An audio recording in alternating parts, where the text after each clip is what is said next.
Hi hello welcome to మగవా channel. South ఇండస్ట్రీలో lady super star అన్న ట్యాగ్ చాలా అరుదుగా వినిపిస్తుంది. 2 దశాబ్దాల క్రితం విజయశాంతి లేడీ సూపర్ స్టార్గా సత్తా చాటారు. తర్వాత ఈ జనరేషన్లో నయనతార మాత్రమే ఆ రేంజ్ ఇమేజ్ సొంతం చేసుకున్నారు. మరి నెక్స్ట్ ఆ స్థాయిలో ప్రూవ్ చేసుకునే సత్తా ఉన్న బ్యూటీ ఎవరు?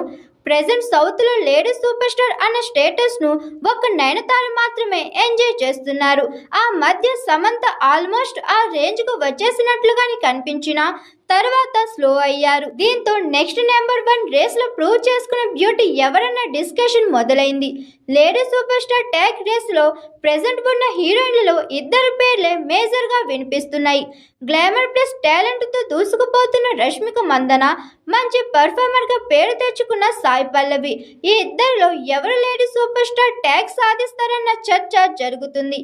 రష్మికకు నటిగాను మంచి పేరే ఉన్నా ఎక్కువ సక్సెస్లు మాత్రం గ్లామర్ రోల్స్తోనే వచ్చాయి.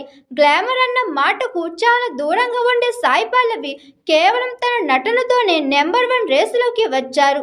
మరి ఈ ఇద్దరిలో ఎవరు ముందు లేడీ సూపర్ స్టార్ అనిపించుకుంటారో చూడాలి. Hi, this is Swathi. Like చేయండి, షేర్ చేయండి, కమెంట్ చేయండి అండ్ సబ్స్క్రైబ్ చేయండి GRTV. Hi, this is Monica. Please like, share and subscribe GRTV.